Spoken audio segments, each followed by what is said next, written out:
We hope you all had a very Merry Christmas, Gaming Outsiders. Next up is New Year's, so CB, Alyssa, and I are sharing ours and our listeners' resolutions for the coming year.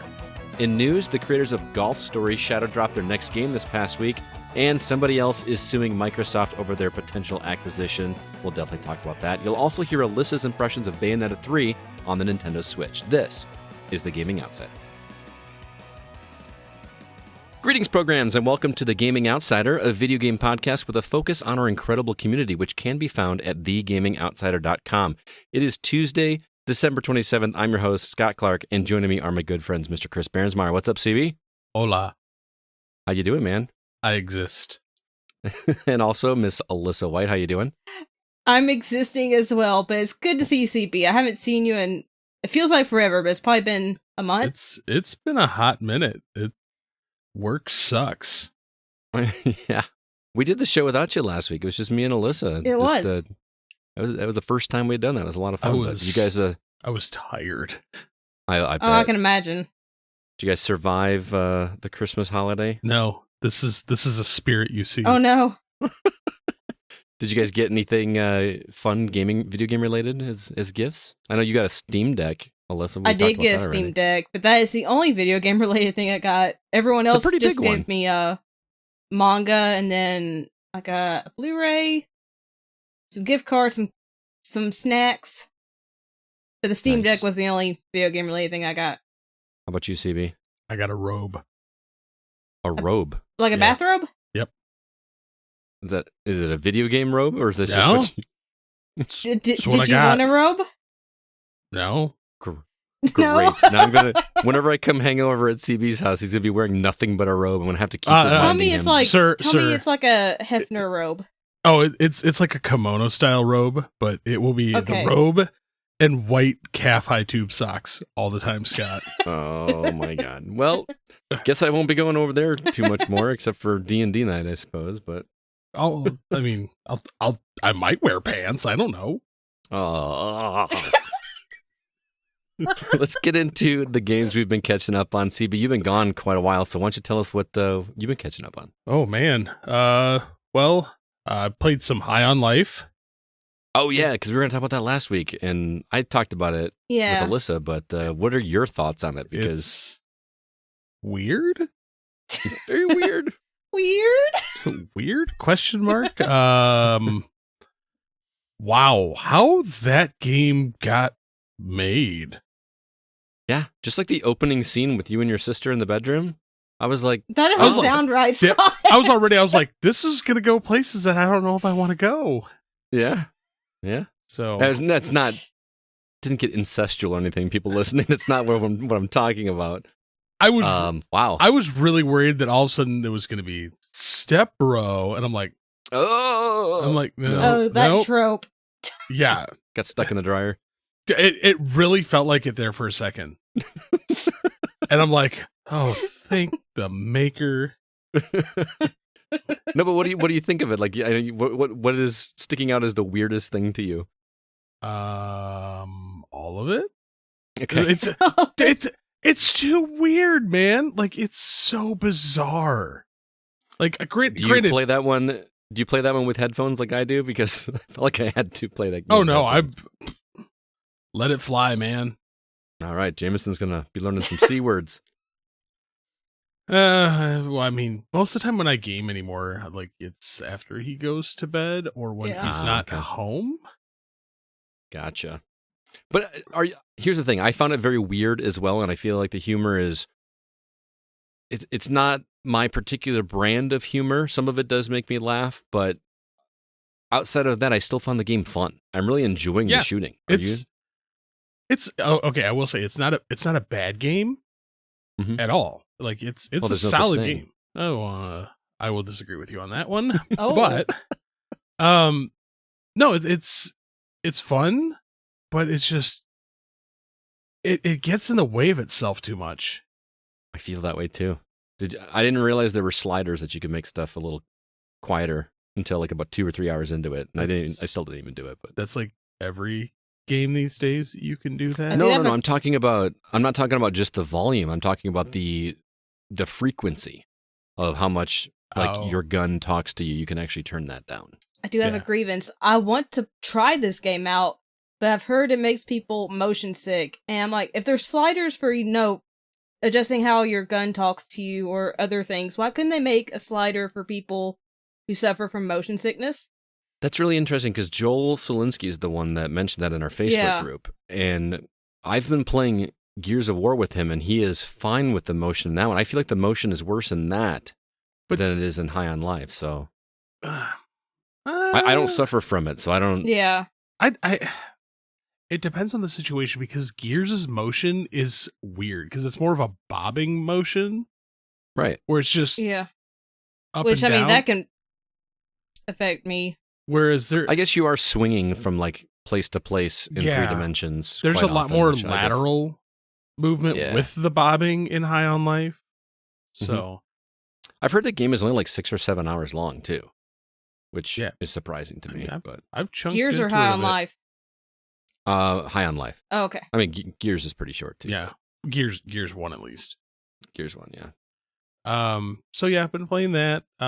Been picking away more at some Pokemon, Violet and Scarlet. Which it's Pokemon, but I broke down. And I played some Vampire Survivors. Yes, Finally! One of us. Finally. Well, it's about time. I hate to break it to you, Scott. Yeah. If it does make my Game of the Year list, it ain't going to be nowhere near the top. Oh, yeah? Why is that? It's too easy. Too easy? Too easy. So I've only played it for a couple hours, Scott, and I've already unlocked a formula where I'm like, you can't kill me. Well, yeah, it gets harder. I mean, it's like, yeah, that's the beauty of it. I've cleared the still first haven't 5 unlocked levels. that. Yeah. I still have not gotten to that point. So teach me your ways. Scott's like, oh, did you figure it out? I'm like, yeah, I figured it out in 5 minutes. Apparently, I'm not bright enough to figure this out. Well, I already sent a picture to Scott where I've got less than 3 hours worth of time on this game, and I have now 2 levels where I can just set the controller down and be like, yeah, I can't die. If you make a particular build, it is, you can set the controller down if you want to. I don't do it because I just go around. I'm still getting chests and trying to unlock everything and clear everything off the map. But then I'm just like, I'm bored. So I am not text bored. This to me. Text this formula to me. It's believe it or not, it's a really easy formula. Oh yeah. Hang on. I'm not smart enough to figure it out. Which character are you using, Scott? Whichever one I need to unlock the next achievement. I don't stick to one character. Okay, because there's the fun for this game is not just like getting to that state where you are a god. It is to go through and try to check everything off the list, which you guys know is something I like to do. I wanted to ask that because of the times that I've done it with now 4 different characters. Oh yeah, because basically, there are some minor differences, in terms of speed and durability and things like that. But the big difference is their starting weapon. I actually was playing all day today. I actually rolled credits today, which I didn't even know you could roll credits on this game. And when I did that, I unlocked a new character. That dude, you think you've broken the game? Wait until you get this other character. I reached level 340 something. I had killed 150,000 enemies by the end of my run. It's glorious when it happens, but then it's just like, okay, I got to sit here and wait for the level to end now to get whatever unlock it is. That's the beauty of other roguelikes is it's so hard to get to that point. Like, look how long it took me to like complete my first run in Dead Cells.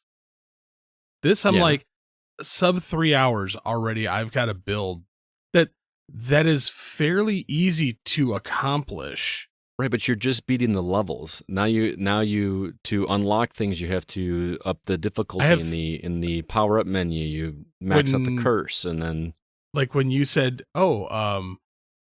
I was like, I've unlocked half the characters, and you're like, no, you haven't. I'm like, actually, yes, I have. How many characters do you have? 23. You have 23 characters? Yes. Okay. So that's why I'm like, you're about half. You've got about half the characters. Yeah, that's why I'm like,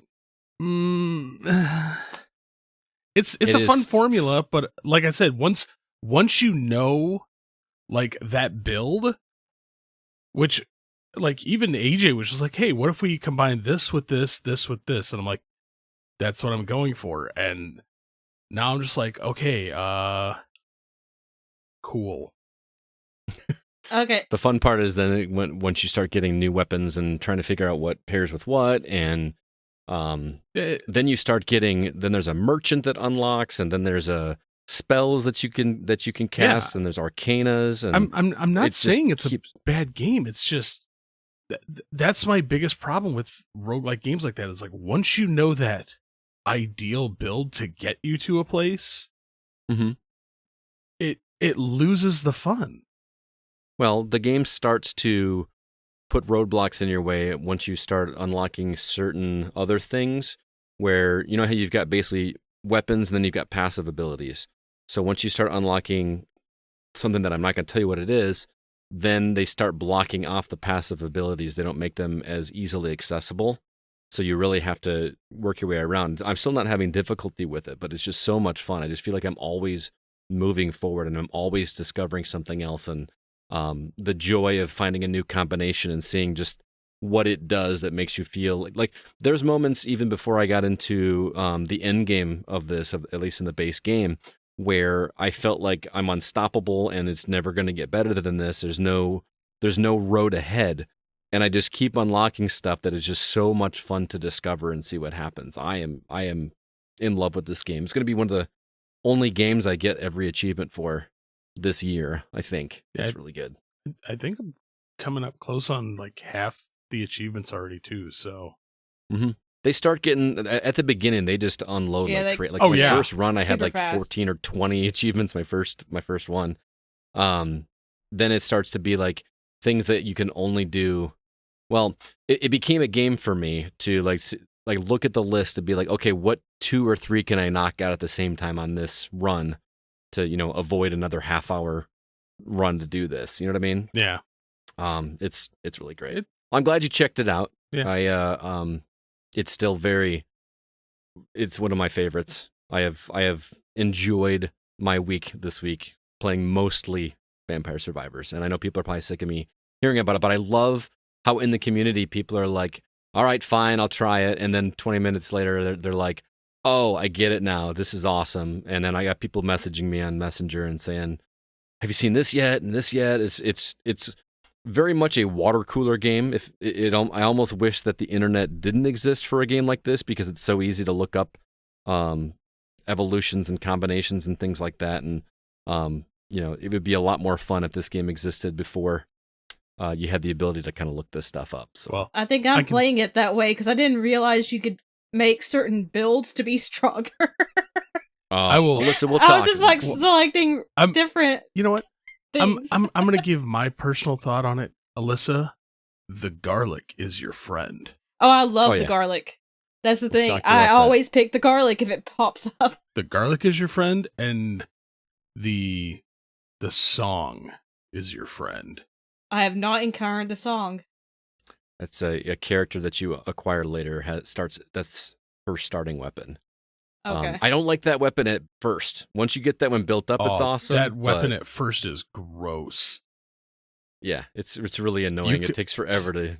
If you combine those two, though, and you manage to evolve them all the way, you are literally untouchable. Yeah. Okay. Just wait, dude. I can't wait till you see some of the untouchable things that you get later on. It's just insane. Well, guess what? Anyway, now that I've played it, Scott, we can finally put it to bed permanently. No more. You're just gonna be done with it? No more talking about it. I'm tired of it. All right. There are other games. There are. Not as good, but there are other games. Oh. Yeah. Alyssa, what about you?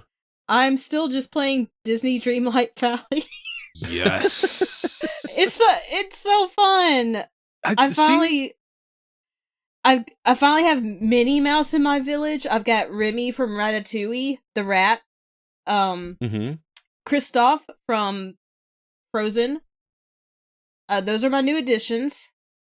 And it does get a little grindy, having to mine or, farm different vegetables or whatever to make certain things. But, I mean, it just makes you happy because it's Disney. And then when you make the Disney characters happy, then it just feels good. Yeah. It is a little glitchy at times because it's not finished technically. It's still in. Is it beta or? Well, no. It's. Or what is are it you playing it on? Xbox Game Pass. Okay, because I'm playing early it on access? Switch, and there's just a lot of stuff that they keep dumping down the pipeline. Yeah, but to me, it's just a better Animal Crossing. Ooh. It is, yeah. I mean, Animal Crossing, I played 200 hours of before I gave up on it. But wow, it did become time. Extremely repetitive. Like, this one's not repetitive to me yet. And it just feels more... I mean, there's more you can do. Like, you can unlock different worlds, so you can see different characters from the movies we all know and love. You can unlock different areas in the map. Go back and restate what you said in that I got to 200 hours before I moved on. 200 hours. That was in 2020. First off, sir, how much time did you put into Binding of Isaac? I don't even know if that game keeps track. It was over 100, but I didn't get to 200 hours. That you know of. Man, I should go back to that game. I never. You never finished? Sort of. Well, I mean, I've beat it, but like beating that game doesn't mean you beat it. Like it's another game that just keeps going and going and going going. There is a finality point. I know, but then after that, I'm like getting everything on the, unlocking all the items, which you have no control over. It's just you have to get randomly lucky that these things drop. And I don't know. There's a formula for that one too. Is there? Oh yes, that game is crazy. As for me, I picked up a game on Switch called Hunt Down.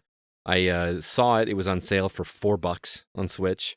And I read, actually, Nindy Nation, my buddy Jeff over there, highly recommended this game, so I checked it out. It's a run and gun game. Like, imagine a Contra, but it's highly stylized in its pixel art.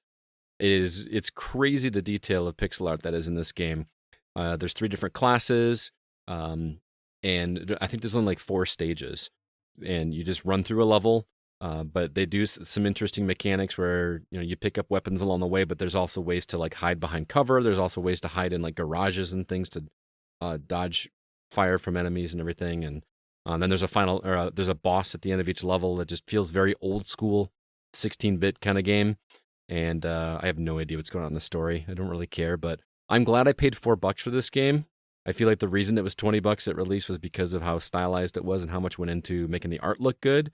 But $4 seemed like the right price for me on this one, especially how much I've played it. But it's still really interesting. It's just one of those games that's meant to be replayed over and over again with different characters and different levels of difficulty, and it's a neat little game.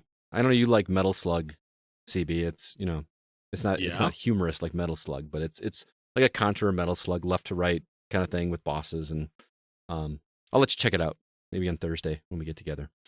And then to uphold the I don't know if it was really a bargain, but we were kind of calling each other out on Facebook. I did fire up Plague Tale Requiem on Xbox. Noticed you weren't that far in this game, man. You were like I finished 6 it. or something. So believe it or not, this was one of the first games that I had a save file crash. Oh, really? So I got to about chapter 3 and got frustrated and gave up.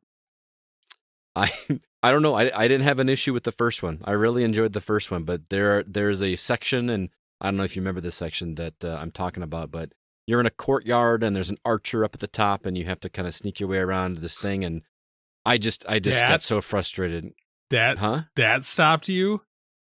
Dude, every time there's a guard circling around the door that I have to go in, and no matter how much I hide, the jerk will not move away. Stay at the lower level, go to the left-hand side, go up that side, sneak into the window there, hide under the table. The guy will come in, knock him out. Wait, you can knock them out? Yeah. Yep. Oh. You can get behind them and. That's why I was like, I know the exact path to take on that, and I'm like, I mean, I got to that table and I was looking at the window and I was trying to distract him to walk towards the archer, and that way I could sneak into that door. And I kept the checkpoints are not forgiving. Is that forgiving in that game? I will say though, gorgeous freaking game. Holy cow, is that gorgeous? It is beautiful. Yeah. And voice acting is really great. There's moments at the beginning before it gets really dark that are just joyful, like when you're playing with your brother, like when they're kind of doing the training thing to teach you how to use your sling, which is super easy to use. And he's like, doing boat battles and stuff, and there's a kid that comes by, and that was all it's just delightful. And then things start turning dark. So, I don't know. Maybe I'll. You really should, because I got through that section on the first try. Yeah, dude. I kept like. Well, I started doing what you're saying. Like, I didn't go through the courtyard. I actually went up and around. Yeah. And then found a table to hide under, and then crawled down, and then back up to the other table. And... So where that one table is, there's that window right there. Yeah. Use your slingshot and knock out the archer. I didn't think you could do that. Yes, you can. Yeah. Okay. That's why I was just like, what are you doing? I felt like I had limited stuff to be able to do like that. I didn't think you could just use the sling whenever you wanted. I thought you had to like use it only in certain... As long as if you're just using the plain stone and you shoot it at someone, it's unlimited. Maybe that's my problem. So, anyway, I was interested in the story. It's just I sat there getting frustrated and being like, all I want to do is play something else, and so I played something else. I will say, I feel like I turned Amicia into a mass murderer in that game. Yeah. I tried not to, but it just gets to the point you're just like, keep killing them. Well, there's no like passive way through this game, like in a what was that game where you could kind of go through without killing Dishonored? people? Dishonored, yeah. I'm just worried that it's gonna have the Ghost of Tsushima effect, where it's like later on in the game, I'm like, oh god, I'm really evil. Oh yeah. Okay, the story is great. I don't want to spoil anything. I just want to assuage your worries, but she's like, you're really evil. I'm like, oh darn it, I did the bad. You pulled a CB right there. Is what you did. I was like, she's like, oh. Is this football? Are we covering our mouths? She literally covered her mouth like she was a head coach in the sideline of a football game. God, I'm trying not to spoil anything, but yeah, you're just more like, I'm just gonna say you don't have to worry that much, CB. Okay. All right. Well, let's go ahead and jump into the week's news.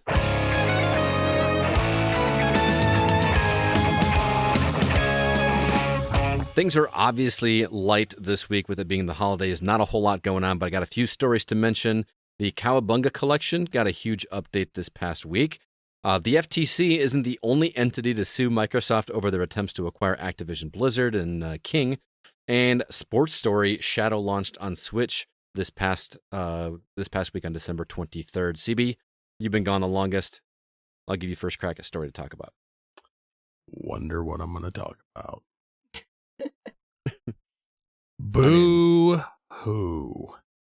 That's all I gotta say. How about the suits? Yeah, 10 quote-unquote gamers are suing Microsoft over their supposed violation of the Clayton Antitrust Act, claiming they will suffer threatened loss or damage if the deal goes through. 10 gamers, that's it, folks. 10 gamers. They also claim the new company will substantially lessen competition and may tend to create a monopoly in various markets. Also, important side note, Microsoft has offered Sony a 10-year deal, 10-year agreement for Call of Duty on PlayStation, just like they did for Nintendo. Which they haven't responded to. Yeah. I think that right there in itself is an interesting point, that Sony is nobody from Sony is blocking this. You know, they're obviously upset about it, but they're not taking any kind of legal action. No. Sony is not attempting to block it in the United States. Oh, is that what it is? They are very, very vocal in Europe. Huh. I didn't know that. Yes. Supposedly they've been talking to a lot of people in Europe where the European organization is like investigating all this. Mm-hmm. They're like, oh yeah, it's gonna damage the game market. And I'm like, Sony, shut up. Here's the thing. It's very difficult for me to talk about this because no matter how I talk about it, I'm going to come across as a fanboy. But I will say with all sincerity that I would feel exactly the same way if the tables were turned and this were Sony trying to acquire. You know what? I don't care if I'm labeled as a fanboy on this one, because what is Sony's number one tentpole they like to roll out every single time they talk about their console? We have exclusives. Mm-hmm. That's their number one argument. And that's everybody's complaint, is that Xbox doesn't have exclusives, and now they're trying to get exclusives, and people are upset. And not only that, but it's also like right there. They've offered to work with Sony. They've already struck a deal with Nintendo. Yeah, Microsoft, Call of Duty's going to be on Switch. Microsoft has openly said, we want games to be available for everyone. Granted, there will be a few titles here and there that will be exclusive. Granted, yes, they are big titles. Skyfall, Starfield,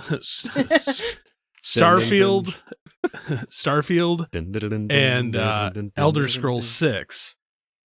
But I got James Bond theme stuck in my head now. Hey, good for you. But it's not like, I think as like this has gone on longer and longer, it's basically Microsoft trying to say, hey, you want to play the exclusivity game? We have the cash. We can do the same thing that you're doing. Mm-hmm. Like I'm still more amazed that like during the Game Awards, Phil Spencer and a certain someone from who used to work at Nintendo, right, like sitting right next to each other, just talking the whole time. Because I guarantee you, Reggie and Doug Bowser still talk. Oh, for sure. Like, yeah. Sure. So I'm. It just amazes me that like Nintendo's like, you know what, Microsoft, we would like to work with you too. Kojima is like, yes, I will work with Microsoft. So you have all these big name players who are like, we will. The one holdout is Sony, basically being the brat in the corner going, no, I don't like it. It's not just Sony, it's Sony fanboys as well, because like I mentioned earlier, they complain all the time about how Xbox sucks because they don't have the exclusives. And now they're working towards getting exclusives, and they're complaining, saying it's not fair. So which do you want? It makes me so frustrated.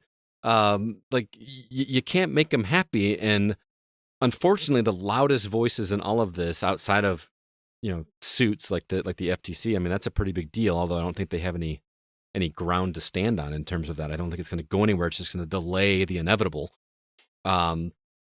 It's fanboys that are hearing about it. Like, you can't make a post about either console without somebody coming in and saying that their console that they prefer is better. And it's just so stupid. And you know what? I can argue this all day because I do own both. I own all three major consoles. I played every PlayStation exclusive that came out this year.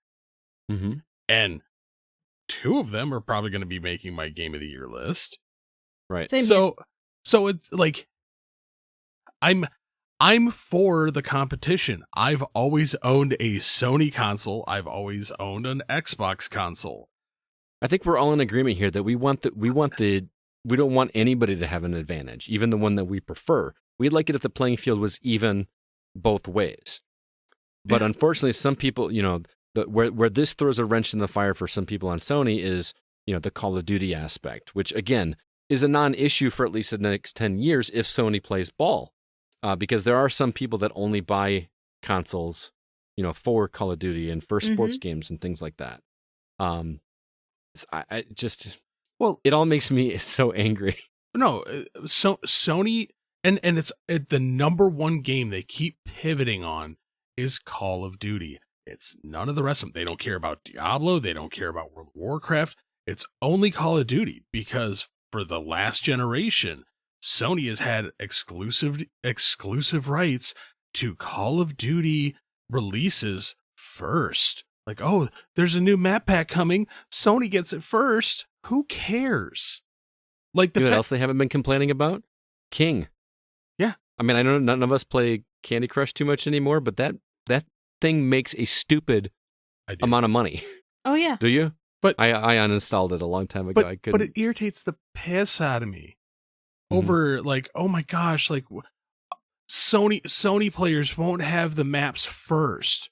So you're basically wanting Sony players, especially if cross-platform ever became a thing, you want your players to have a leg up over everybody else. And it's the same thing with the fans. The fans are okay with something like this happens as long as it goes in the favor of their preferred console. As soon as it goes to the other side, then all of a sudden it's bad. It's just a complete hypocritical mindset that I am frankly tired of with the whole, console war mindset. It just needs to go away. And unfortunately, it's getting worse before it's going to get better. Every time that Microsoft has made an acquisition over the past, 5 years, bravo. Every time Sony has done it, I'm like, good job, guys. Good for you. Mm-hmm. I have never crapped on anything. The only thing I've crapped on that Sony does is I hate the fanboyism. Mm-hmm. Like, because I will applaud Sony for when they do good things. Fanboyism is bad on the Xbox side, too. It can be with certain people, but I hate some of the scummy things that Sony has done and treated their own fan base. Like, let's raise prices for no apparent reason all of a sudden. Mm-hmm. Let's raise console prices in the worst markets where people don't have the money to afford these. Right. Like, keep in mind, Microsoft did the same thing when they were on top, too. I actually was watching a recap video on IGN today about the announcement of the Xbox One, if you remember that. Was it Don Matrick? That was like, oh, yeah, it's been always online console, and if you don't have online, then we have an offline console. It's called the Xbox 360. It was like the douchiest thing to say. But at that time, both companies were douchey. Yeah, I mean, I still kind of thought the whole thing that Sony did, like, this is how you share games on PlayStation, was brilliant. It was funny, but it was definitely a jab. It was for sure a jab, but it worked. But like right now, 20 seconds. I guess more or less the fact that I like having somebody like Phil Spencer at the helm, because the dude legitimately does care about gamers first. Right. It feels that way. I mean, kind of a proven track record so far. Yeah, I'm not anti Phil Spencer by any means. He's a dude that he's an executive that you feel like actually plays games. Yeah. You know what I mean? Mm-hmm. Sean Layden never played anything, I feel like. You know what I mean? And then you have Reggie, whose body is ready. Did I tell you I finished his book, by the way? Oh, no. Mm-mm. Yeah. I will say, though, Doug Bowser, I do feel like is a closet piece of crap. I mean, what do you, I can't remember cover. What award it was, but he's like, thanks. Yeah. And just, I'm like, wow, you won a Game of the Year award, and you just kind of like, whatever. We're Nintendo. On the same token, though, as much as I love Reggie is, and Reggie plays games, or it does, whatever, but he just comes across as such an executive. Like, he just the way that he's just such a businessman. He's a businessman first. Where Phil Spencer, I get the impression, is a gamer first that happens to be an executive. Yes. You know what I mean? I mean, but I don't Reggie say can that play as a bad thing. Reggie can play it off. Man, there's some interesting stories in that book. But like I said, it read more like an executive manual than it did a history lesson. But anyway, let's move on from the Microsoft thing, because I'm just gonna get angrier. Alyssa, any of these other stories you want to mention? I mean, Sports Story being Shadow launched on Switch is a good story if you really like Golf Story, because I mean, loved it. Just launched I love on Golf Story. I've never actually played it, but I've heard it's wonderful. It's great. It's really great. That's when I should go back and replay that. All right, or I should just pick up Sports Story because it's supposed to have golf in it as well. In addition to BMX, tennis, cricket, soccer, volleyball, fishing, and more. Yeah. I'm just curious how that would translate, because the thing about Golf Story that was so great was they did the old Mario Golf thing where you have like upgrades and stuff. Is that translating over to these other sports that you mentioned? Maybe it's like Mario Sports now. I hope. Well, some of the Mario Sports games are pretty fun, but I don't know. It's Sidebar Games, and Golf Story was back in 2017, and they announced this game a couple years ago with a release window of 2022 in December, but it was never officially announced until December. We didn't see anything about it. They just said, here you go. Here's a game. I love it when that kind of stuff happens, and I wish that happened more often. So, also want to mention quick, the Cowabunga collection got some updates. CB, I know you've got that game. If you guys don't remember, it's a collection of 13 classic TMNT games that released this past August. They added online co-op for Turtles 4, which I'm surprised that wasn't there at launch. I didn't even realize that, but that was a bummer. But now that's there, it's cool. They added customizable button mapping. There's a color filter for the Game Boy games and arcade stick support. Why was that not a thing at launch? That just seemed like a no-brainer. Yeah, that just seemed like a no-brainer. There's actually a ton of other updates as well. And apparently future updates are going to have online capabilities for Turtles 3, the Manhattan Project, which is interesting. I don't know if I've ever played an NES game online with somebody. I mean, I guess you can on the Nintendo Switch Online service, right? Yeah. You got to be able to, but that just seems like a weird thing to do, to play an NES game online with somebody. But, well, like I said, news was rather light this week, but let's go ahead and move on before we get to the newer games that we've been playing, which I think we only have one this week. I want to remind everybody that we are an independently funded podcast, and if you'd like to help benefit the show, we've got a Patreon set up where you can donate monthly, and we give you some extra goodies, including bonus episodes, and we've got a brand new episode available and some other ones upcoming. CB, what can everybody look forward to, and what's out now? Well, as far as new stuff, we have our Desert Island games with Mr. Grant Henry himself. So much fun talking to that dude. He's so pretty. We love Grant. I can't wait to talk to him again. I'm excited. Next week, man. I know. Next week. I know. Also, upcoming, our God of War Ragnarok spoiler cast with the three of us. Yeah. CB ever finishes it. Man, it's been a busy week. I will slap you silly. A beginner's guide to D&D with Mr. Kevin Honigford. Games that aren't for us whenever Scott decides to drag his butt over to my house. Which he won't now that you're just going to be wearing a bathrobe and, knee-high white socks. Guess it's time to bust out some Leisure Suit Larry if we're going to go that route. Ugh. And Scott's still working on his trade-off episode of Grandia 2 versus Robo-Trek. Yes, I'm not going to finish it this month, but hopefully we can record that God of War episode this week so we get it out before the end of the year. But January's looking stacked as well. Again, if you'd like to help us out, help contribute to the show, you can go to patreon.com/thegocast. There's different tiers. The $1 tier will give you access to the episode a day early. The $3 tier will give you that as well as one bonus episode each month. And then the $5 tier will give you 2 bonus episodes each month.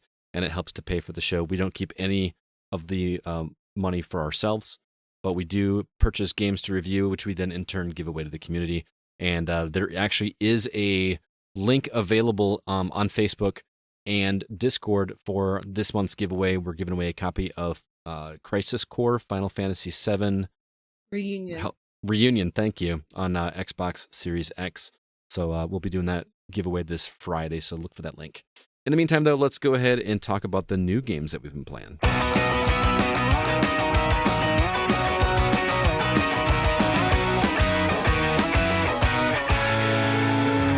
Alyssa, I think this might be the shortest list of new releases that we've ever had in the history of doing this show. I believe so.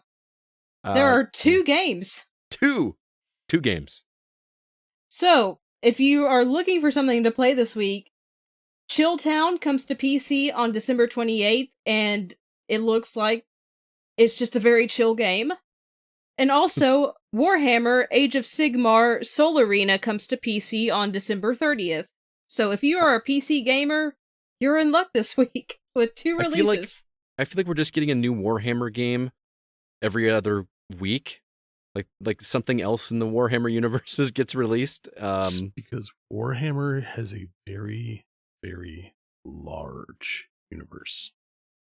I imagine. But can we talk about Chilltown for a second? Yeah. Because Alyssa was explaining this to me before we started recording. Yeah. And Alyssa, correct me if I'm wrong. This is a game that you don't play. You can play if you would like. You don't have to play it. It's a sequel. It's a game where playing it is optional. I'm going to get on my old man soapbox here for a second, but we've gotten to the point where that's a feature that you don't have to play the game that you pay for. You just kind of have it on in the background. Yeah. I just... So this is a sequel to a game called Chill Corner, which that one was even less of a game. But this one, you can... play a game, and it seems like it's going to be similar to Animal Crossing and Stardew Valley, where you harvest vegetables and fruit. You, what is the word I'm looking for? You interact with your, cattle and pigs. Or you could just, let the game sit on your desktop and play calming music. Which the first game, Chill Corner, was just... your character was in a bedroom, you got to choose your pet, and then you could either let the game play music on your desktop, or you could go and move your character around the room and pet your animal. So, I mean, at least this one has a few more mechanics to it. It just kind of makes me this angry. This sounds like the laziest game rating I've ever heard. Yeah. Well, let's go ahead and move on to something that sounds actually interesting. Alyssa, you've been playing Bayonetta 2 Bayonetta 3. Yeah. I was writing the number 2, and I said 2. Bayonetta 3 on Switch, which I know it's a couple months old, but I'm kind of intrigued to hear about it because I keep hearing that people saying that Bayonetta 2 is actually the superior game, but this one's still worthwhile. Do you agree, or are you liking this one better? I'm only 3 chapters in, which it has 14 main chapters. So I'm not extremely far into the game, but I have played a decent enough chunk to kind of give a viewpoint into it. And to be honest, I haven't played Bayonetta 2 since it first came out on Wii U, whatever year that was. But this has the same kind of action, your hands are going to be hurting after you finish the chapter. Still crazy cutscenes, very Japanese. There's a lot of kaiju this time. The story, you don't really need to have played the first 2 because the story is nonsensical, but in a fun way. And it very much centers around Bayonetta, and then there's a multiverse, so there are different Bayonettas. And there's another character that I've heard you play as, but I haven't played as her yet. I've only played as 2 different Bayonettas, the main Bayonetta and then one of the side Bayonettas from another dimension. So it is very much just it's over the top, but in a fun way. But gameplay wise, it feels very much like, as I recall, the first 2 Bayonettas, very action heavy. You're doing a lot of combos, taking down tough bosses and mini bosses. It feels a little more open than the previous 2. You can do some optional side challenges where you get more resources. You can find music and art that you can view in the gallery if you would like to. Just things tucked away in corners. It's not really a point for it to be as open as it is besides that, but it adds a little bit, I guess. I'm really liking it though so far. It's fun. I like how it just keeps things fresh and moving. Mm-hmm. And it is crazy, but I mean, the first 2 were crazy as well. I mean, you have a story about witches and angels and demons, and then now we've got kaiju coming into the story in multiverses. Sure. I will say... Go ahead. I was just gonna say, the graphics, it looks gorgeous when you're playing the game, and especially when you're in the fights with the bosses. But when you get to cutscenes, oh boy, frame rate sometimes drops, and it just becomes pixelated. Ooh. It jitters, and it's kind of a bummer because that's where you get your story from, and when the graphics, don't look up to par, it kind of dilutes it a little bit. That's kind of the only thing I have a problem with, is the fact the cutscenes are just... They were put, I guess, last on the priority list when it came to graphics. That's so weird, because Yeah. usually it's the obverse. And I will say I've only been playing this docked, so I don't know if that's the case when it's handheld. Oh, okay. I've heard that makes a difference, actually. Okay. That was going to be my next question. So try it in handheld and let me know if you still have the same issue. I'd be curious to hear that. I'll try it, because docked, if you play it docked, you are going to experience frame rate drops when you're watching cutscenes. But when you're playing it, it looks beautiful. I mean, I would rather have that. I would rather have the gameplay, be fine. And then if I had to choose one, obviously I want them both to work correctly. I'm going to ask you the question that is the elephant in the room. How noticeable is it that the voice actress is not the same? I can't really tell much of a difference. Occasionally, I'll be like, okay, that line didn't really sound like Bayonetta, but for the most part, I honestly can't tell that much of a difference. Okay. So it's not worth getting upset about? I would say no. Mm-hmm. Especially because it is a multiverse of Bayonetta characters now. So they all have different... well, the two I've heard have different voices. Gotcha. Interesting. Well, Bayonetta 3 sounds interesting. You got more to say? I did want to mention one more tiny thing. They do have a mode in the option menu called Naive Angel, so if you're either you just don't want to see things happen while Bayonetta's transforming or during cutscenes, or if you are, sensitive to gore, or if you're playing, like, in a room where your family's at, or your significant other's at, and you don't want them seeing Bayonetta being almost nude, or gore happening, you can turn Naive Angel mode on, and it will censor stuff. I do not have that turned on, but that's just a handy option for people. Didn't they do that in 2 as well? I believe so, but still wanted to mention it to let people know you don't have to, be embarrassed while playing this game. You can turn Naive Angel mode on if you're concerned about your kids or significant other or someone seeing the game while you're playing. Let's be honest, they should have just named it Scott Clark mode. Scott Clark mode? Why Scott Clark mode? Oh, like looking behind me? Huh? Who's watching me play games? Yeah. I wish there was a Naive Angel mode of High on Life, because my wife's family was over when I started firing up that game. I had no idea it was that crass.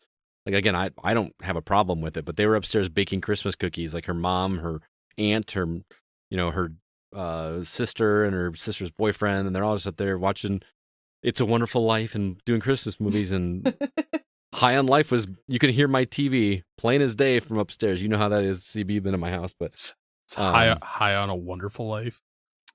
Oh, look at that! Yeah, I'm surprised they didn't try to do something like that as a promotion, like a trailer that started out like it was going to be that movie, and then I don't know. Every time a gun fires. I like it. Well, thanks for checking that one out, Alyssa. We're going to go ahead and move on. It's almost time for our topic. I'm very excited about our topic this week, but want to remind everybody about our social media outlets and our communities where you can join in the discussions. Facebook.com/groups/the Also, our Discord. There's a link for it in the show notes. Also, if you get a chance, drop us a review on iTunes. We will read it on the show, and it helps us get the word out.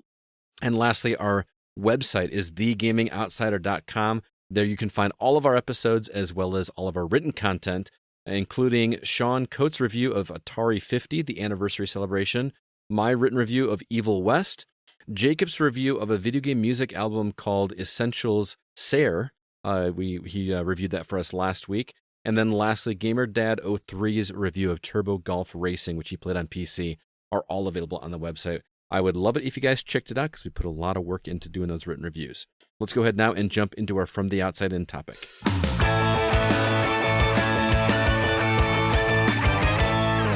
So this is our last episode of 2022, and we're going to share our gaming goals for 2023, video game resolutions, if you will. So before we get into any of our resolutions, I thought it'd be fun to kind of go back and see how we did with last year's resolutions.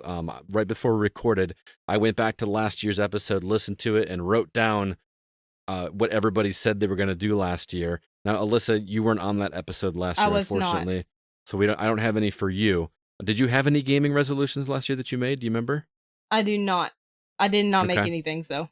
All right. Well, you're going to make some this year, and we're going to have to. I'm going to, yeah. All right. But let's start with CB. We had non-gaming resolutions, and we had gaming resolutions. CB, are you okay with me sharing what you did last year? I punted hard. Let's start with the non-gaming resolutions. You said you first off wanted to lose 30 pounds. Did you do that? Hell no. Did you? You said you wanted to do 150 consecutive days on Duolingo learning French and Gaelic. Did you do that? I hit 120, so I came close. Oh, that's, you know what? I almost want to give you that one. And then your last non-gaming one was that you wanted to write 12 reviews and 6 editorials. Did you do that? Oh no. Deciding to have another kid kind of puts a hamper on a lot of things in life. Yes, I know. But CB, do you remember last year when we recorded this episode that you said, if I don't get 12 written reviews and 6 editorials, Scott gets to do something? I don't remember what you get to do. I'm curious. You said that if you do not do 12 reviews and 6 editorials, that Scott gets to slap you full across the face. Oh! Bring it on. I've seen your little girly hands. I ain't afraid. Here's the thing, Scott. Does it look like the kind of do I look like the kind of person that would back down from something like that? No, but I can. No. I can get a champion, just like in Game of Thrones. I'll get a champion to do it for me. I said Scott Clark. Just saying. Because guess what? If you get a champion, I get a champion, and you ain't gonna like what I bring to the table. I didn't remember that until I went back and listened to it. And I'm like, holy cow, he actually said that. And yeah, you came nowhere near that, man. I think you had 4 reviews this year. Yeah, it was a bad year for me. And no editorials. Anyway, your gaming I have goals. Like 6 started, but that's the problem. Your gaming goals, you said you wanted to hit 60,000 gamer score. I have to assume you did that this year easily. Nope. Really? You didn't? I told you, man, like having a kid really put a hamper on a lot of things this year. I hit half that. Oh, wow. Interesting. I should have been catching up then. You also said you wanted to add 575 new games to your collection this year. That I did do. You did do? I believe it. You also said you wanted to finish one more console collection this year. Did you finish any off? Last week. What'd you finish? The Emerson Arcadia 2001.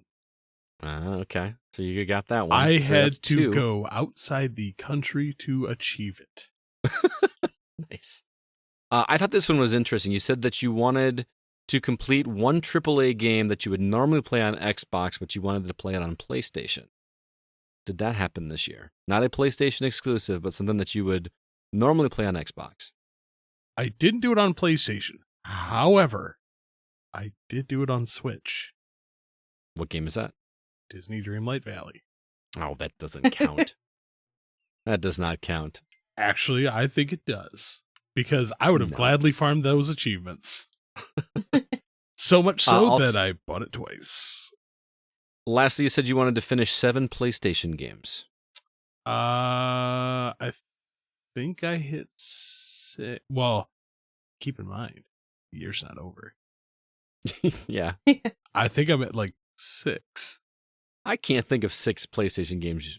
I played a couple small ones. Okay. Stray. No, I'm that was currently me. currently, I downloaded Stray this morning.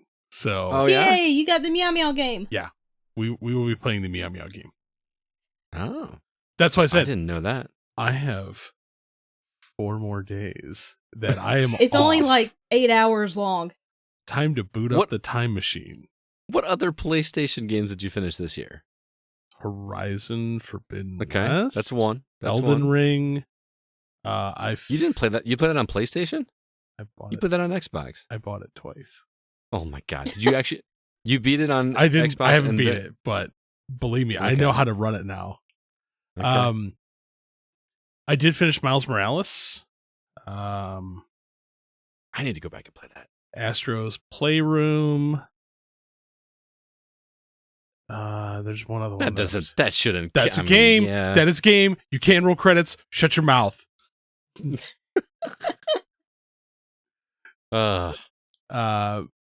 But yeah, I mean, I'm gonna finish God of War Ragnarok. All right, so that's 2, 3, 4 if you finish Stray. 5.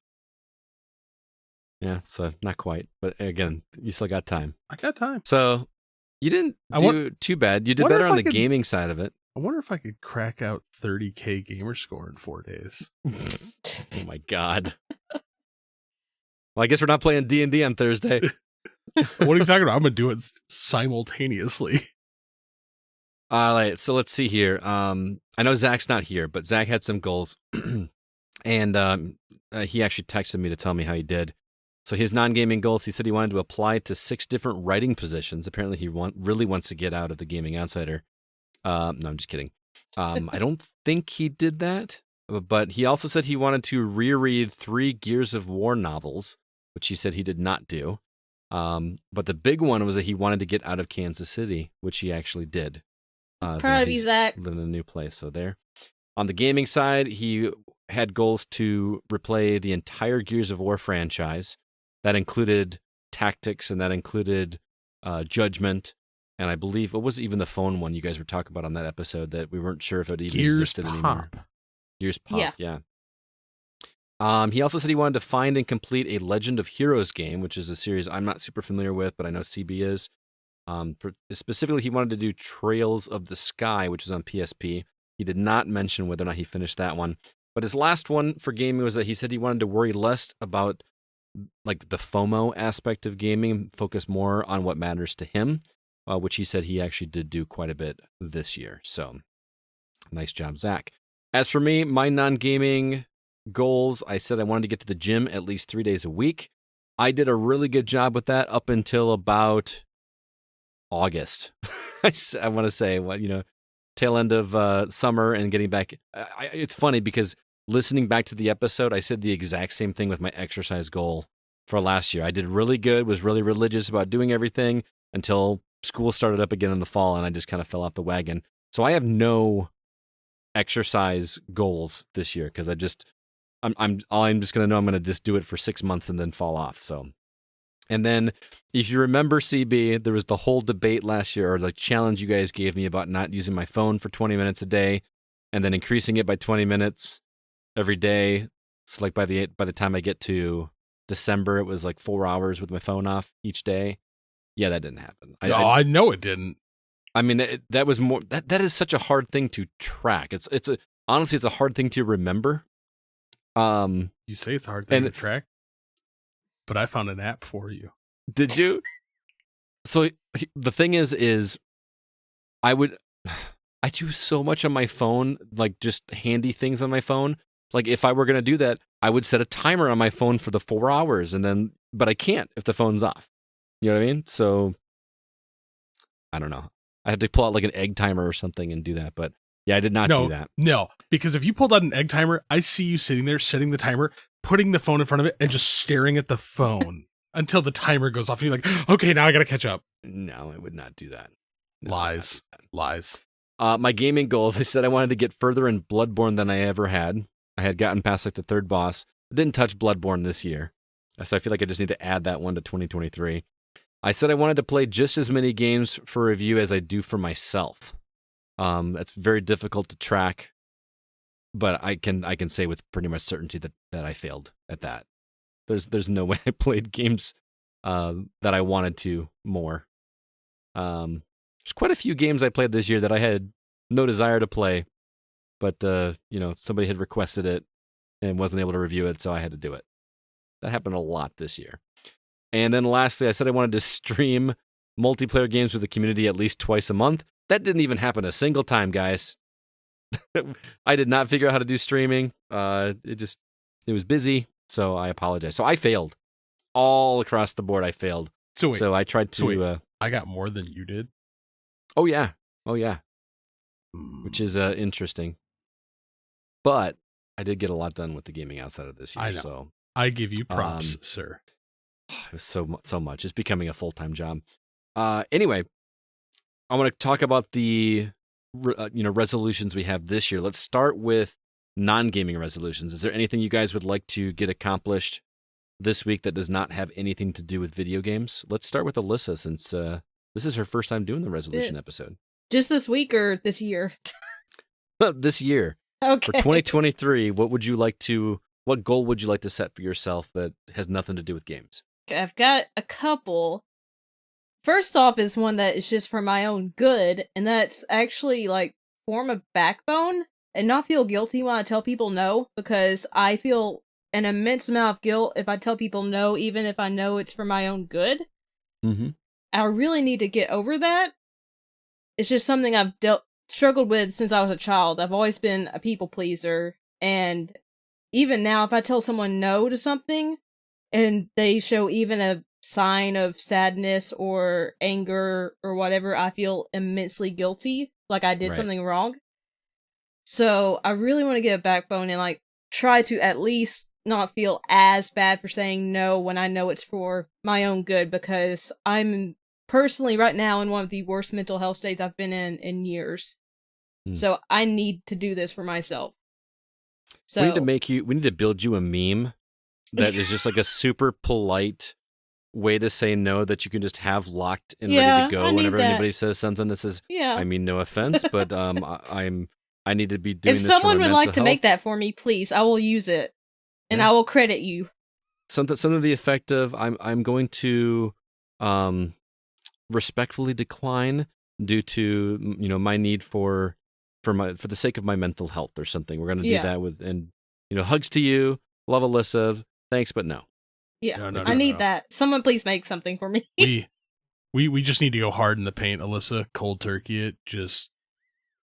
I'm just gonna make a meme of Alyssa giving people the bird. I mean, feel free do that too. Someone can make me a really polite one, and then CB can make me that one, and then depending on who asks me, because there are definitely some people I don't like. So it'll be. You're just gonna have two, you're gonna have two, saved in the hopper, in a separate folder in your images on your phone that are just ready to go for whichever situation. Just make sure you send the right one at the right time. But I feel like I should add yours to my list as well, because I also struggle. I feel guilty taking time for myself, even if it's just something that I want to do just for me. Mm-hmm. I have this constant nagging thing in the back of my head that, not even necessarily for somebody else, but that I could be getting something else done.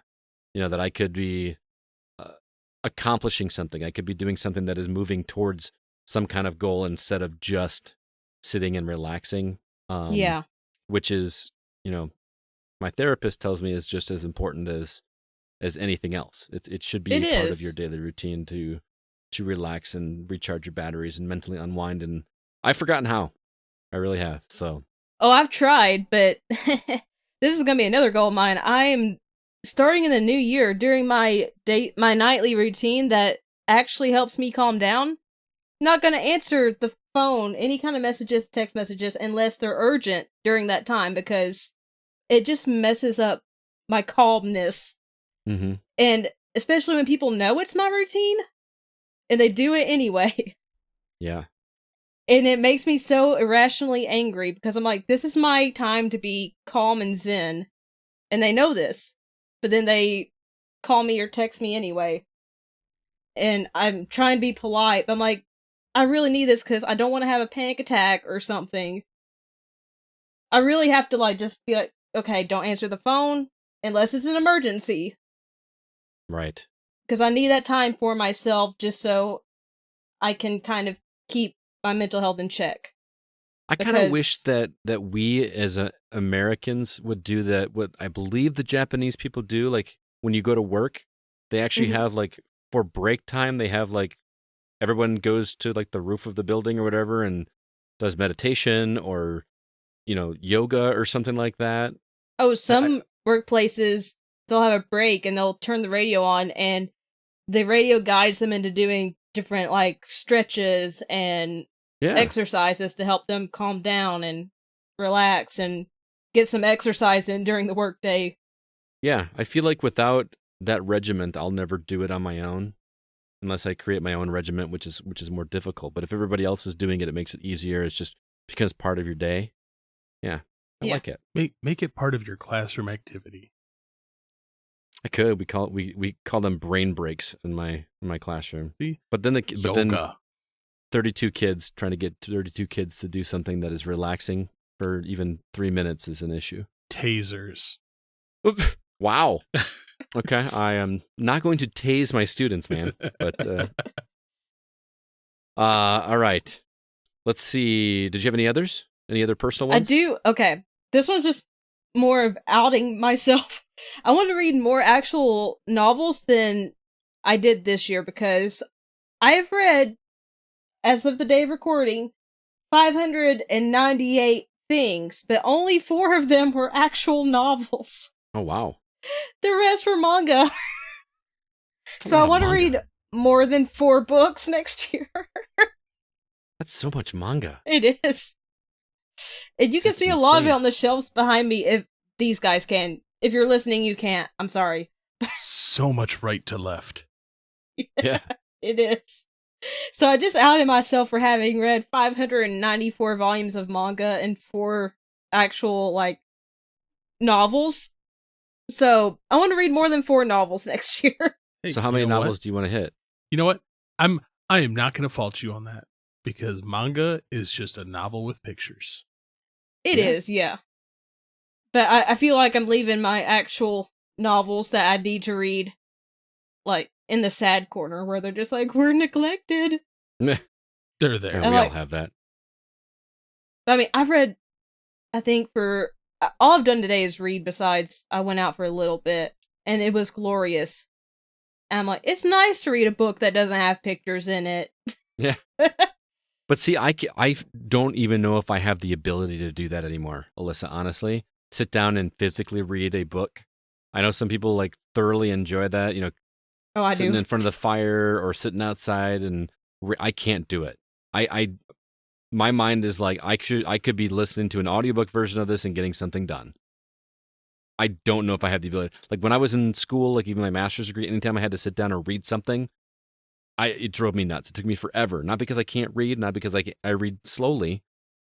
All I'm thinking is feels like an utter and complete waste of time, even though it's not. Maybe that's what you need in your life is to read a book, like physically read a book. I don't want to, man. I really don't want to. But you're openly sitting here saying that like you need to like chill. So maybe you do. Yeah. I don't know, man. I don't know. All right, you got any others? Or are you out? That's it for non-gaming. All right. CB, what about you? Non-gaming goals for 2023. I'm going to lose 30 pounds this year. Yeah. This is the second year in a row you've made that goal. I know. But again, now that I have more children to chase around a yard. Yeah. I mean, like it was this like kids like you don't realize, man, until you have a kid because it's been like I don't want to realize, man. It's been 6 years for me, and all of a sudden I'm like, let's reset. Oh God, why did I do this again? I love my child, but why? So yeah, it's between that and then like some of the stuff that like has happened with the house that I purchased. Like it's been a year, man. So things. Yeah, things my got 2021 was my 2021 was my rough year. I feel like your 2022 was your rough year. Yeah. Both years were my rough years. Yeah. Hugs. All right, so lose 30 pounds. 30 pounds. I do want to write more, but I think that the goal that I set for myself was a bit lofty. Mm-hmm. So 10. 10 reviews, 5 editorials. 10 reviews, 5 editorials. Okay. I'm like, okay. Because I know I can do that because I've done it before. Mm-hmm. So hopefully things will start calming down a little bit in 2023. Yes. So we'll go there. And I want to learn a new skill this year. Like, okay. Like something completely new, completely foreign to me. Basket weaving.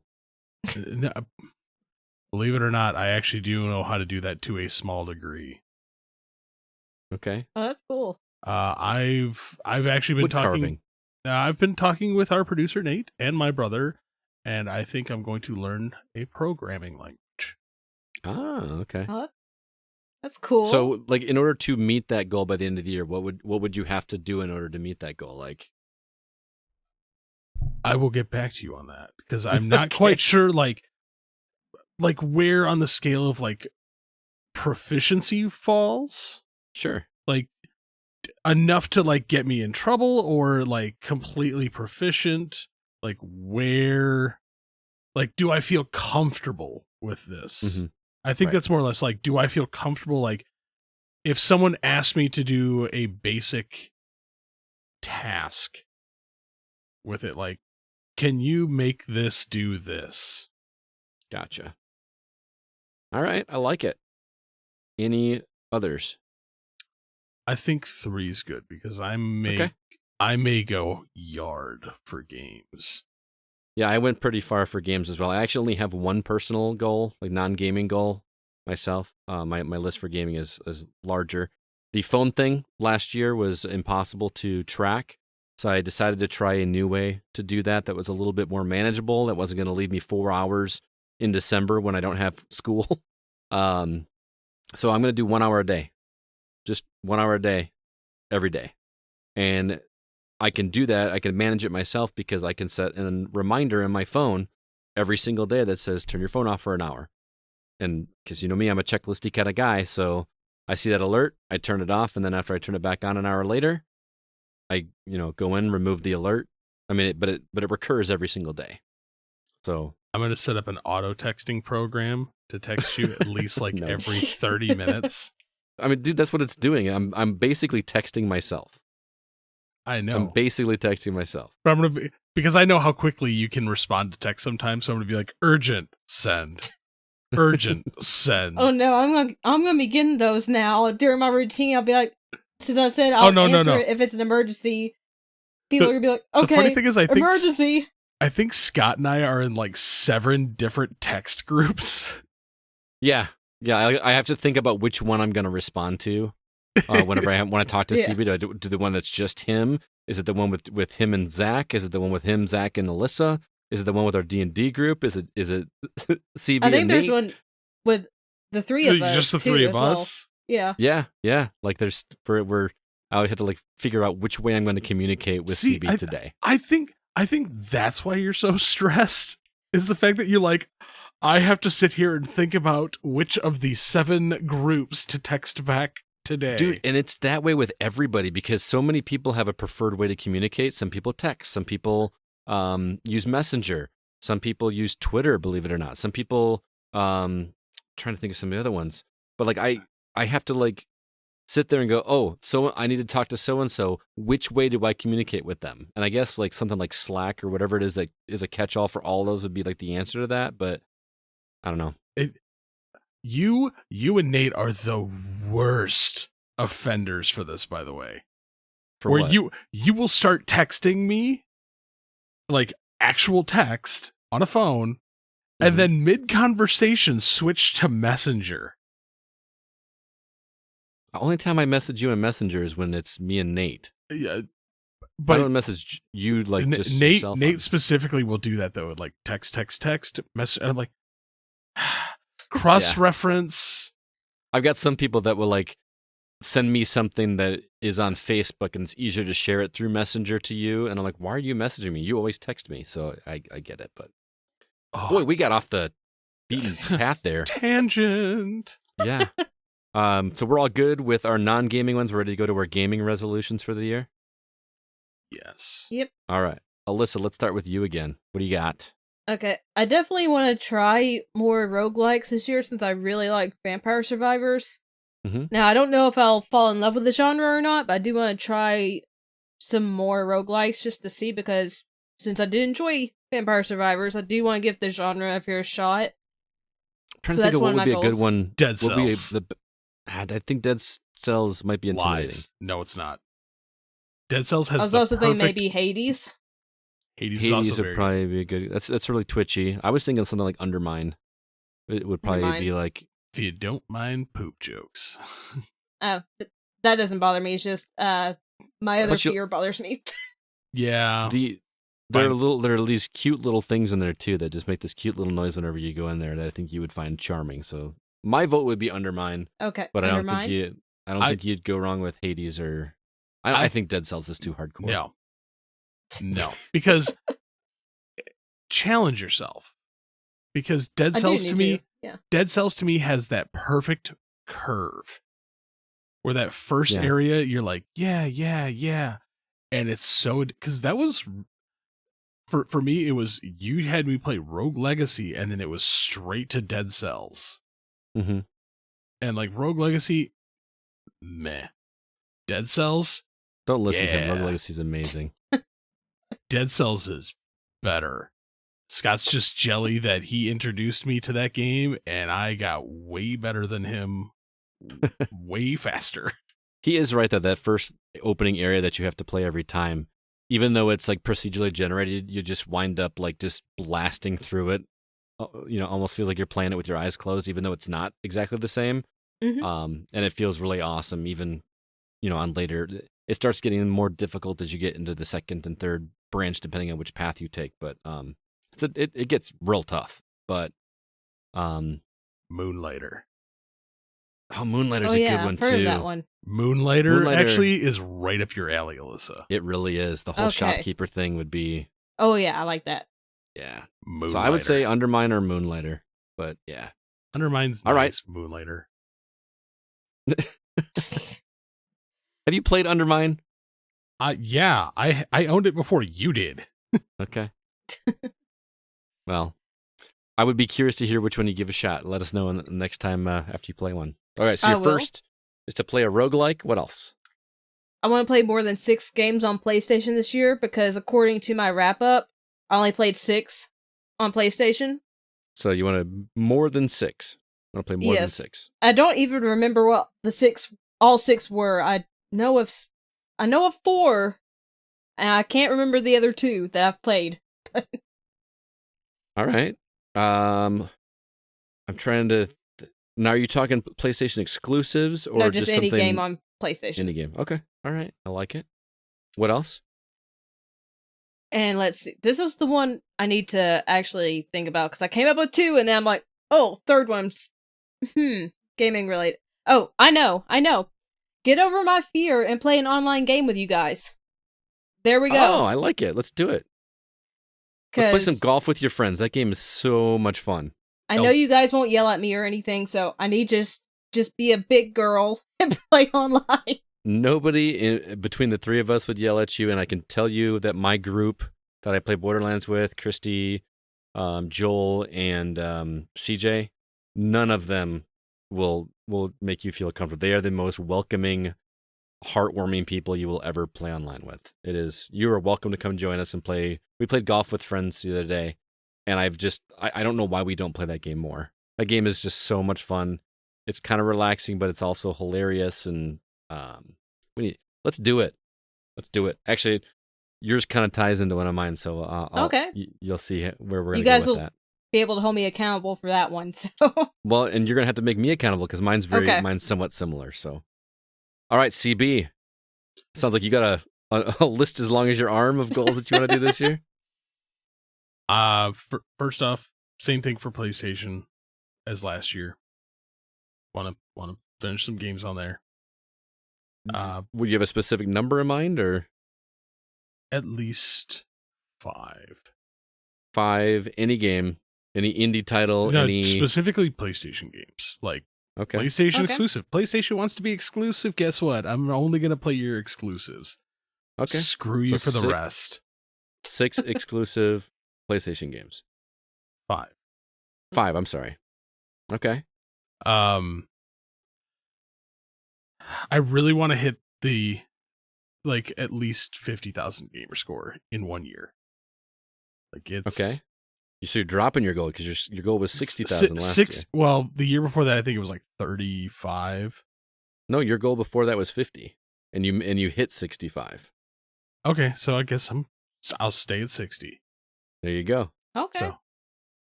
So I feel with the releases coming this year, I could probably do that. Okay. I really want to this is me reaching out to the community because that's the only way this is going to happen. All right. I want to complete my 3DO collection. How many are you short? Specifically, I was just pulling it up. I am at 10. And those are pricey boys, I assume?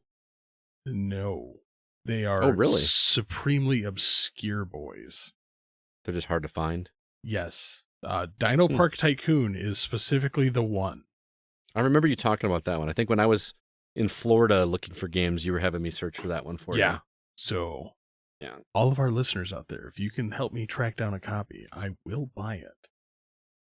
I would love to get that one done, and I really am going to bite the bullet this year and buy Jack Brothers so I can complete my Virtual Boy set.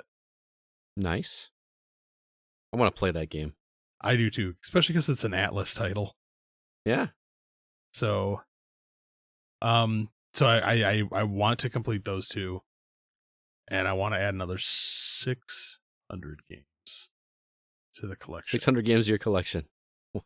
Oh wow. All right. Well, keep in mind, I have really yet to touch anything disc-based. Yeah, I was gonna say your PlayStation. I mean, I've been to your house obviously, and you've got quite a few PlayStation 1 games, but there's a whole lot more in that. It's not in that library. I have only 200 PlayStation 2 games. Yeah, that's gonna be a tough one to finish. Although I feel like those aren't super expensive yet. Well, I mean, I do have the number 2 done already. Yeah, I was there when you got that at Midwest Gaming Classic, right? Yeah. So Rumble Roses? Rule of Rose. Rule of Rose, yeah. Rumble Rose is a completely different game. Oh, yeah. That's that wrestling game or something, isn't it? Yeah. Spicy wrestling? Yeah, there you go. So, yeah, I feel these are all achievable. Okay. I believe in you. The problem is I need to put down my Lego habit. Yes, you do. It's not like I'm sitting here surrounded by Legos at the moment. You are surrounded by Legos. Lies, I don't see them. I see one. No, you don't. There's nothing to see here. Nothing to see here, folks. Move along. All right, so my list, I've got 5 gaming goals this year. My first one is that I want to play more games for me, like games that I actually want to play, than games that I'm actually reviewing for the site. Okay. Does that make sense? I want to play a game because I want to play it, not because I feel obligated to review it for the site or I need to have something new out. If I don't want to play it, if I haven't had enough, I want more games that I want to play myself. I know that seems like a simple thing, but for a guy like me that is obsessed with the numbers of reviews that we finish each year and the number of reviews that I do myself, I'm a numbers guy. But I found it, and the reason I put this on here, and CB, you can relate to this, I was putting together my list of games that I played. I'm putting together my top 10 personal favorites, and looking at the games that I played and I reviewed, it was difficult for me to come up with 10 because I played so many games for review that just I didn't like, or I thought they were well made, but they just weren't games for me, or they just didn't strike a chord with me. So it was a struggle for me, and I feel like with as many games as we play, that shouldn't be an issue for any of us to come up with 10 games Especially the host of a podcast like this should not struggle. So yeah, I want to play games that I want to play more than that. So when I look at my list of games at the end of the year, I want to have a column of 2 games that I want to play and games that I'm playing just because we're reviewing it, and I want the first column to be larger. Does that make sense? Yes. But I also want to challenge you on this. Okay. I don't want you to just continuously go back to the well. What do you mean? Like, well, I want to play a game that I want to play. Vampire Survivors. Well, I mean, I'm almost done with that game. So. I know, but I want to play Link to the Past again, or Link's Awakening. I want you to search out the titles that you have passed by over the years. No, I'm with you. And actually, one of my... you know what? I'll just give you my second one, because that'll actually kind of marry into what you're saying. This is actually my third game on my list. My third resolution is that I want to beat at least one older game per month, whether it be a retro game or whether it be something from either current gen or last gen that I just never got to. I want to beat one of those games per month. Okay. That is outside of my goal. Then I feel that is accomplishing what I was trying to get across. Yeah. So it's kind of a twofer in that case. This one is a weird one, but I'm going to say that I'm going to not review more than 2 games at a time. Like if I got 2 games going, okay, but I'm not going to go to 3. And I don't know if you guys have seen the spreadsheet when we were doing this, but at one point I had 6 games on that I was reviewing at one time. Not doing the written review and everything. So that stressed me out like crazy this year until I finally had time to catch up and actually finish those games and write the reviews for them. So I'm no longer going to review more than 2 at a time. I know that's a little inside baseball-ish, but it's a thing. Number 4 is going to be the one that ties in with what Alyssa was talking about. I want to play online, not necessarily streaming, but maybe I'll figure out how to do the streaming thing. I want to play online either with the community or with you guys once a week, every week, even if it's just for an hour. Get online and play. I don't care if it's Ninja Turtles. I don't care if it's Golf with Friends. I don't care if it's Rocket League. I don't care if, Borderlands. I want to play online with people more, at least once a week. I mean, and that's where, Alyssa, you're going to have to help me hold accountable for that one. And then my last goal is not nearly as lofty as CB's when it comes to collecting, but I'm going to make a bold statement saying I'm going to complete my NES collection this year, which I know is only 26 games, but considering I don't spend any of my salary money on my video game collection, everything that I do for my collection is from either DJing or from selling firewood or selling stuff that I make, selling crafts I make with my Cricut, or or bonuses I get from work and things like that. That's the only way I pay for that stuff. I don't buy that stuff with my earned salary money. Does that make sense? Yeah, it makes sense. So okay. That being said, because this is a lofty goal for you. It is, but it seems very doable at the speed that I'm going right now. Put some skin What do you in make the with game. your Cricut, by the way? What's that? What do you make with your Cricut, by the way? I made masks back when we were selling masks for the website. I've been getting into glass etching, so I make like baking pans and beer mugs, steins with like whatever logo, whatever people want on there. I'm looking into woodworking. You know how you're familiar with wood burning? Mm-hmm. There's a way you can do wood burning using a chemical. I believe it's ammonium chloride, but I'm looking into it where you can basically set down a stencil and then put this chemical on it, wash it off, remove the stencil, and whatever is on there is now on this wood. So I'm looking into different things that I can do. My goal is this summer to kind of spend a lot of the summer just making stuff to give away to people for Christmas gifts. So when Christmas comes around, I just have all these gifts lined up and ready to go. But yeah, you'd be shocked how much stuff you can do with a Cricut. It's just insane. And I really like it. I actually got some Cricut material and new mats and vinyl and stuff that I was given for Christmas gifts over it. So, but yeah, that's my 5. More games for me, less for review, not reviewing more than 2 at a time, beat one older game each month, play online with a community, or host at least once a week, and finish my NES collection. Now, that last one, because like I said, it's a lofty goal. Put some skin in the game. No slap bets. I didn't say that. Okay. I feel that you need something to hold you accountable. Dude, I want this so badly. I don't need to hold myself accountable. I am, like, every day I am scouring the marketplaces. If you don't finish it, I'm smashing your copy of Little Samson. No, you are not. No. No, sir, you are not. Actually, okay. Here's one.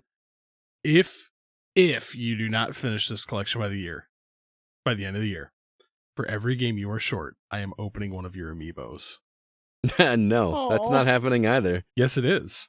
No, you are not touching my amiibos, dude. It's not happening. I'll do it. No, I'll sneak into your house. I'll call Stephanie. Steph will do it. She'll let you in.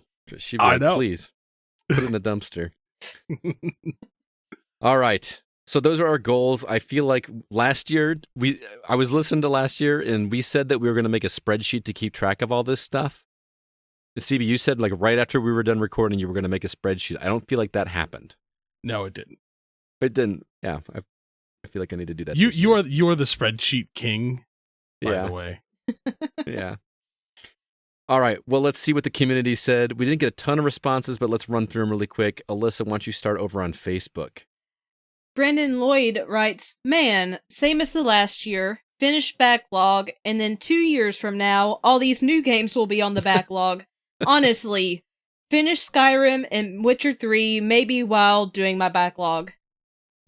I think I made a comment when he posted this and said, "Do you really ever finish Skyrim or Witcher 3?" I don't think you do. I feel like those games just go on forever. I know they don't really, but it feels that way.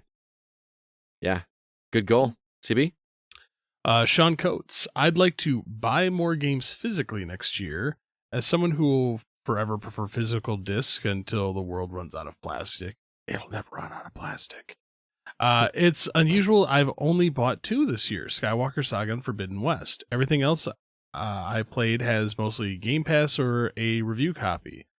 I think that has to do with the fact that a lot of AAA games I'm interested in playing have been delayed till next year.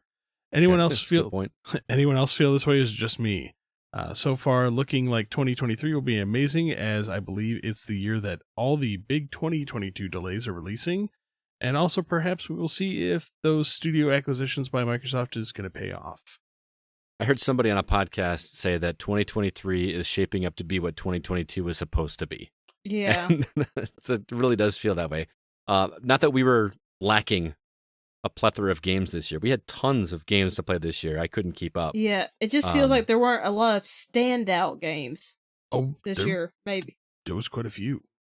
But the problem is they got overshadowed by certain ones. Yeah. Well, I think it was the Game of the Year episode last year where we made the comment, like, well, I already know what my Game of the Year for next year was going to be, and that game didn't come out this year. Oh, yeah. Because that does happen. Yeah, sadness.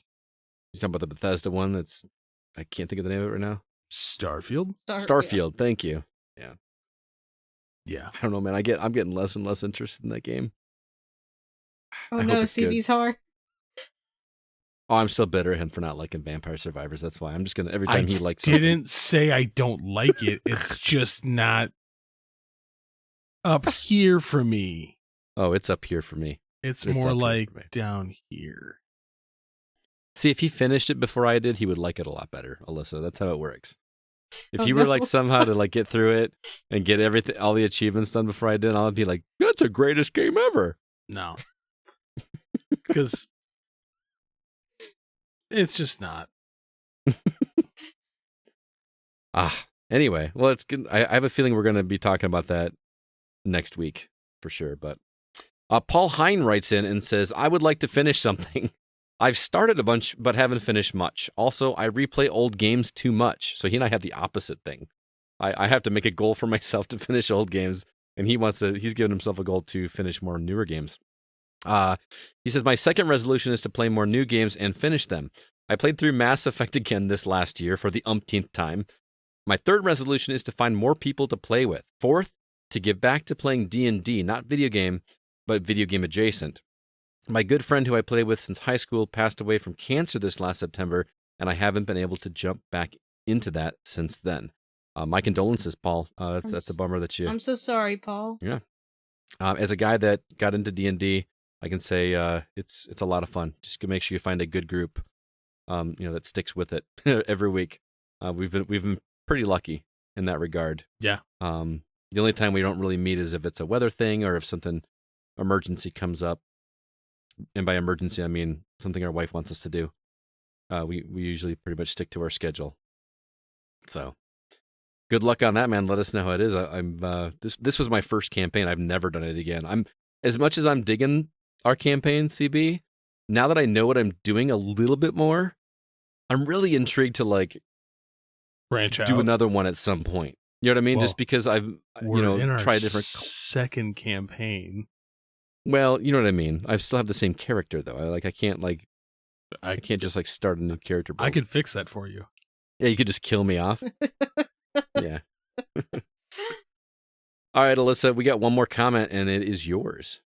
On Discord, Mark Zamansky writes, 1. Get through the 2 oldest games in my backlog, Outer Worlds and Control. Those are both excellent games. Control's so good. It is. 2. Instead of wasting time with my phone, play more on my Switch. I love that system. I could even play it outside. I need to simply break my phone habit overall. Yeah, just delete TikTok. That's what that probably should have been my personal goal, is delete TikTok off my phone. 3. Go outside my comfort zone. Try something new. Hey, it worked with roguelikes. Stretch resolution. Doubt I will have time to succeed. Try Elden Ring. I mean, you could kill your number 3rd with Elden Ring, man. If that's outside of your comfort zone, there you go. That's true. I feel so left out by that game. I haven't played it either, and I feel the same way. I've got to sit in there, and I'm so scared of that game. It's just ridiculous. I don't know why. One of the podcasts I listened to, the guy actually went through with a walkthrough YouTube series of some guy that he follows, and walked him through how to do everything. Obviously, it's still a struggle to beat the bosses, with dexterity and everything. But I feel like that's the thing that would frustrate me in that game, is just hitting a roadblock of not knowing what to do or feeling like I wasted a run. Because even though that's not a roguelike, and I get it. It's like a backwards roguelike where you die and then you actually have to go back in order to get the stuff back that you lost, instead of start another run and now I'm stronger than I was before. You know what I mean? Yeah. But I do feel left out because everybody loves that game. It's going to be on so many people's lists, and I've played it for an hour. I haven't played any of it, so I'm so scared of it. I really am. I was too, but the game's so nice I played it twice. That's still nuts to me. Well, thank you everybody for writing in. Next week is going to be it's my most anticipated episode we do every single year. It is going to be a big one. Be prepared. It'll be a longer episode. We're going to have 5 people on the episode that time. Mr. Grant Henry is going to join all 4 of us. He's been heading up this episode for us every year, and he's got something special planned for you guys as a listener too. He put together a Google form to get your top 10 games, and he's got a whole algorithm that he's going to calculate out and figure out what the number 1 community game of the year is. It's the first time he's done this way. So please, if you have not already, seek out that link. You can always message me directly if you don't have it. It's on our Facebook group. It's on our Discord. Find it, because we want to get the community game of the year as well as our own. It's going to be a lot of fun. We're going to talk about what we're looking forward to in 2023. We're going to talk about the most important news stories of the year. It's just a lot of fun, and I hope that you guys will check it out. And stay tuned for the socials, for a topic. Actually, I don't think we do a community response thing on that episode, do we? It's so jam-packed. I don't think we did last year. Yeah, well, I mean, that's kind of what Grant does, is he compiles what the community thinks. Yeah, so that will be the community responses. Is that. So I'll post it again for people that haven't seen it. But stay tuned for that. But that's going to do it for this episode of The Gaming Outsider. Thank you so much for listening, everybody. We love it that you guys come and check us out every week. Would like to remind you that the episode of The Gaming Outsider was produced by Kevin Honigford, and all the music you hear is written and performed by Grant Henry of Stemmage and Metroid Metal. His website is stemmagemusic.com. Please be sure to email us if you have any questions or concerns. Our address is feedback@thegamingoutsider.com. CB, do you have any parting words or recommendations for us before we get out of here? I finally watched a movie I've been waiting on. Ooh. Oh, yeah? What's that? Clerks 3. Oh, yeah? Is it good? Uh-oh. Yeah, I'm not getting good vibes from this. It's different. Okay, I'm going to have to watch it now. It is on the Vudu account, but there's parts of it that I liked, and there's parts of it that I hated. And overall, I just felt, in my mind, it fell short. Okay.